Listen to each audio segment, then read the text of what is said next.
nima masala edi o'zi? Shu aka ishga kirmoqchiman, qo'riqlashga topshirib qo'yganman dokumentlarimni. Aha. Shunga yordam qilsangiz. Mani как раз tanishlarim bor edi. 2000 bo'ladi-da.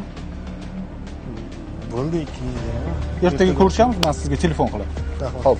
Ichki ishlar vazirligi shaxsiy xavfsizlik bosh boshqarmasiga kelib tushgan tezkor ma'lumotga ko'ra, 1992-yilda tug'ilgan fuqaro o'rtagashlik vazifasini bajarib, ichki ishlar organlaridagi yuqori lavozimlarda ishlovchi tanishlari orqali ichki ishlar organiga ishga olib kirib qo'yish evaziga murojaatchidan 2000 AQSh dollari miqdoridagi pullarni pora sifatida talab qilgan. Tezkor tadbir davomida nomzodni ishga kiritishni va'da qilgan va oldi-berdining bosh ishtirokchisi Xo'jobod tumani qo'riqlash bo'limining sobiq xodimi sodir bo'layotgan ishlarning noqonuniyligini bila turib, o'rtagashdan nomzodning hujjatlari va 1800 AQSh dollari miqdoridagi pullarni olgan vaqtida tezkor tadbir ishtirokchilar tomonidan daliliy ashyolar bilan qo'lga olinadi.